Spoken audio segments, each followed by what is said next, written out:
Ito yung pinakakamangha-manghang isla sa mundo. Lahat ng mga bahay at ang isla ay gawa sa tambo. At ang mga tao dito ay maaari lamang manirahan sa isla habang buhay. Ang nayon ay isang pandaigdigang bantog na pamana ng kultura sa lawa na umiiral na ng higit sa 3,000 taon. Noong una, ito ay ginawa upang makatakas mula sa mga digmaan at kalaunan ginamit ang mga tambo upang itayo ang Fukushima Island. Ang mga ugat ng tambo ang ginamit bilang pundasyon ng isla na pinatungan sa ibabaw upang mabuo ang isang matibay na sahig. Bawat isa sa mga lumulutang na isla ay pinatitibay gamit ang mga lubid at poste at nangangailangan ng regular na pag-aayos. Ang mga bahay, bangka at mga artepakto sa isla ay gawa rin sa mga tambo. Dahil gawa lahat ito sa damo, may seryosong sunog na nangyayari taon-taon. Ngunit hindi sila lumipat sa lupa dahil hindi nila kayang tumira roon.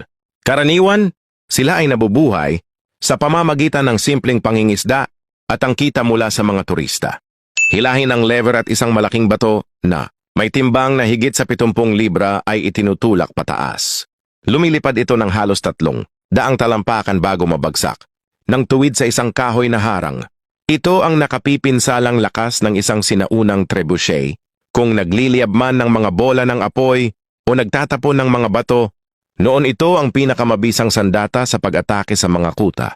At nakakapagtaka, ang disenyo nito ay napakasimple. Isipin mo ito bilang isang higanteng duyan. Ang isang dulo ng mahabang kahoy na poste ay may mabigat na kahon na counterweight at ang kabilang dulo ay may supot para sa projectile. Bago pa umatake, pinupuno ng mga sundalo ang counterweight ng toneladang mabibigat na material.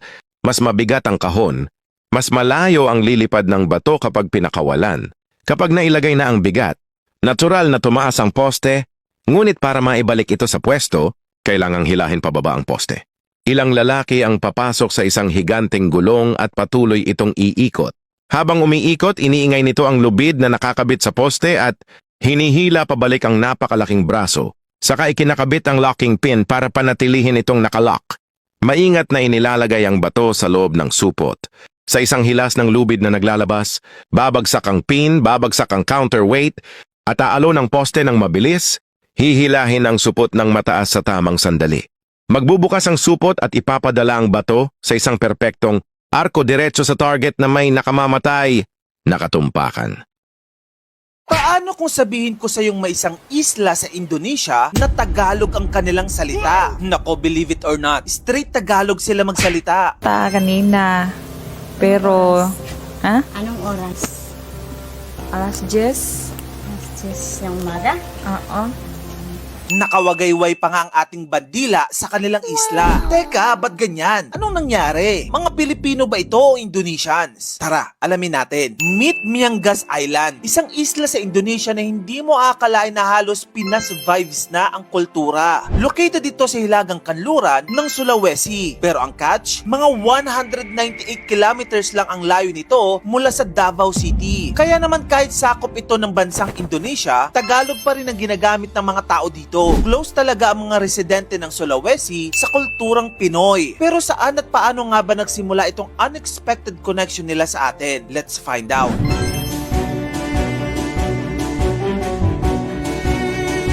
Ang Miangas, aka Isla de las Palmas, noong Spanish era ay sobrang rich sa history. Noong 16th century, unang napansin ang island ng mga European explorers. In fact, noong 1526, isang Spanish explorer na si Garcia Joffre de Loaza ang unang nakarating dito. From that point on, naging mainit na territory issue na tong islang ito para sa mga foreign powers, lalo na between the Philippines and the Netherlands. Noong 1906, bumisita si General Leonard Wood sa isla at nakita niya na Dutch flag ang nakataas. Kaya naging signal ito na may nagaganap na territorial dispute.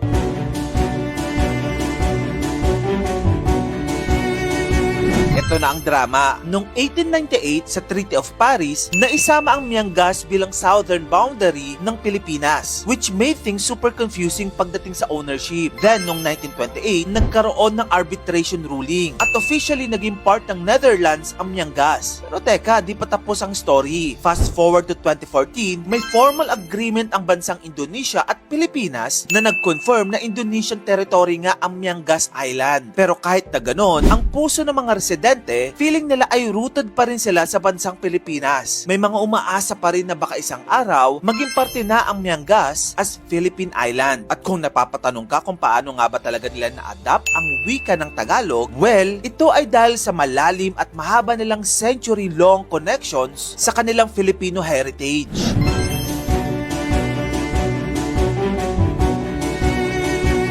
Siyempre, as an island near the borders of Mindanao, technically pwedeng-pwede silang dumaong sa Pilipinas and vice versa that could build a connection kaya naman mix ang lahi dito. Meron nagsasalita ng Talaud, an Indonesian language, and meron ding Tagalog, which is our language. Plus, eto pa, may mga Bisaya pa sa kanila. O, diba? Ang galing. Nag-viral pa nga ang interview na ito, nakala mo, mga Pilipino talaga yung mga nagsasalita. Kanina.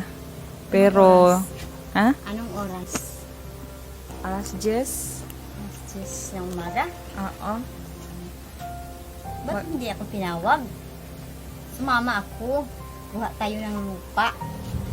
So with the population ng Miangas na nasa around 816 people pa lamang, sobrang limited lang ang kanilang facilities like their schools and other livelihoods. May mga residente talagang pinipili na lang lumaot papuntang Mindanao just so they can send their children for a better future dito sa Pilipinas. In fact, hindi lang wika natin ang kanilang pinipiling gamitin dahil may mga residente na rin doon na pinipiling manirahan sa Pilipinas at gusto na rin magpapalit ng citizenship. Wow. Ganyan kalalim ang impluwensya nating mga Pinoy. So ayan na nga ang kwento ng Miangas Island, isang isla na puno ng history, territorial drama, at strong Filipino spirit despite being part of Indonesia. Bakit may maliliit na propeller sa ilong ng ilang bomba nung ikalawang digmaang pandaigdig? Sa unang tingin parang nakakatawa ito. Talaga bang nakakapagbigay ito ng tulak, thrust? Hindi, kahit kaunti. Ganito ang paliwanag. Ang mga maliliit na propeller na iyon ay hindi para sa paglipad. Naroon ang mga ito para ihanda arm ang bomba. Noong ikalawang digmaang pandaigdig, karamihan sa mga bomba ay walang remote detonators. Sa halip umaasa ang mga ito sa mekanikal na fuse, na ang baybay ng militar noon ay may Z. Ganito ito gumagana. Kapag ibinagsak ang bomba, aalis ang safety pin at ang hangin ay magsisimulang paikutin ang propeller. Ang pag-ikot na ito ay nagpapagalaw ng isang tornilyo sa loob na dahan-dahang nagtutulak sa firing pin papunta sa detonator. Kapag naabot na nito ang dulo, handa na ang bomba at pwedeng sumabog. Ang disenyo na ito ay nagbibigay sa mga piloto ng control sa delay upang masiguro na hindi agad sasabog ang bomba o hindi rin ito mabibigo. May ilang bomba pa nga na may propeller sa harap at likod para makapagbigay ng ibang paraan ng pagsabog depende sa misyon. Kaya ang mga maliliit na propeller na yon ay walang kinalaman sa paglipad. Ang tunay nilang layunin ay gawing mas eksakto ang pagsabog